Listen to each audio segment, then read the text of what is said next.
भजन करो उस रब का जो दाता है कुल सब का। वो कौन है कुल सब का दाता? गीता जी अध्याय नंबर 7 के श्लोक नंबर 12 से 15 तक तो गीता ज्ञान दाता बताता है कि जो तीनों गुणों की उपासना करते हैं, रजगुण ब्रह्मा, सतगुण विष्णु, तम गुण शिव जी की, जिनका ज्ञान हरा जा चुका है, इनसे आगे किसी की वो सुनने को तैयार नहीं है, उनके विषय में बहुत कुछ कहा इसके अंदर। वो रिजेक्ट किए हैं और कहा कि ये मेरी भक्ति भी नहीं करते। फिर अपनी भक्ति के विषय में गीता ज्ञानदाता श्री कृष्ण में बोल रहा है, सरपुरुष 21 ब्रह्मांड का स्वामी प्रभु साहब ये कहता है मेरी भक्ति भी 4 प्रकार के करते हैं, अर्थार्थी, आर्थ, जिज्ञासु और ज्ञानी। ज्ञानी को छोड़कर तीनों को भी रिजेक्ट कर दिया कि ये भी अपने पास मोक्ष मार्ग नहीं इनके ग्रहण करते। ज्ञानी है तो अच्छी आत्माएं, परमात्मा के लिए घर भी त्याग दिया, इनको ये भी समझ में आ गया कि अन्य उपासना नहीं करनी चाहिए एक ब्रह्म को छोड़कर।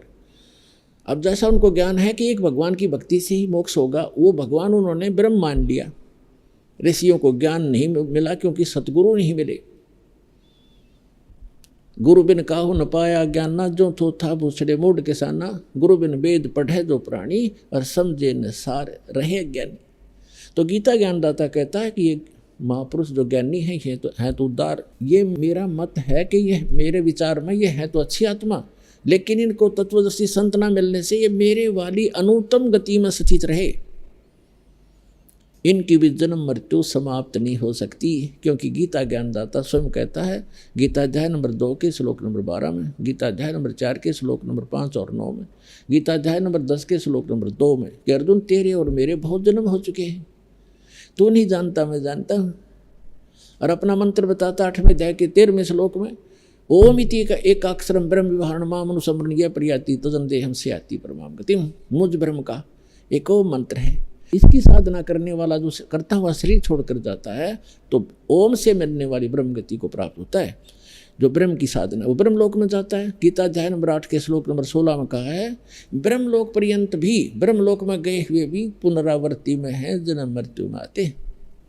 इसलिए गीता अध्याय नंबर 18 के श्लोक नंबर 62 में, गीता अध्याय नंबर 15 के श्लोक नंबर 4 में कहा कि तत्वदर्शी संत की प्राप्ति के उपरांत परमेश्वर के उस परम पद की खोज करनी चाहिए जहाँ जाने के बाद साधक फिर लौटकर कभी संसार में नहीं आते। और अर्जुन तू सर्वभाव से उस परमेश्वर की शरण में जा, जिसने उसकी कृपा से तो परम शांति को, सनातन परम धाम को प्राप्त होगा। 15वें अध्याय के 4थे श्लोक में कहा है कि तत्वज्ञान, तत्वदर्शी संत से तत्व ज्ञान प्राप्त करके उसके पश्चात परमेश्वर के उस परम पद की खोज करनी चाहिए जहाँ जाने के बाद साधक फिर लौटकर कभी संसार में नहीं आते। और जिस परमेश्वर ने सारे ब्रह्मांडों की रचना की है, जो कुल का मालिक है, जो सब का मालिक है, भजन करो उस रबदा जो दाता है कुल सब का। गीता अध्याय नंबर 15 के श्लोक नंबर 16 और 17 में 3 पुरुष बताए, सरपुरुष, अक्षर पुरुष, और तीसरा जो परम अक्षर ब्रह्म है, परम अक्षर पुरुष, वही उसके विषय में बताया कि यह लोक तटम अविश्य विभर्ति अवैश्वर है, उत्तम पुरुषत्व अन्य परमात्मा उदाहरते हैं। वो उत्तम पुरुष तो कोई इन दोनों से और है, सरपुरुष और अक्षर पुरुष से, और वही तीनों लोकों में प्रवेश करके सबका धारण पोषण करता है। तो यहाँ वही बताया गीता अध्याय नंबर 15 के श्लोक नंबर 4 में कि उस जिस परमेश्वर ने सारे ब्रह्मांडों की रचना की है, संसार रूपी वृक्ष, ये उल्टा लटका संसार रूपी वृक्ष जो जिसकी जड़ जो मूल है वो अपरम अक्षर ब्रह्म समझो, तो पूरे पेड़ को जड़ से ही आहार मिलता है, उसी से उसका पालन होता है। तो मूल मालिक इसलिए कहलाता है कुल का मालिक।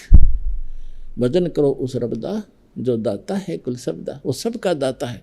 तो जड़ से ही सारे वृक्ष को आहार मिलता है, तो उस मूल मालिक से ही यहाँ सबकी परवरिश हो रही है, परमात्मा से।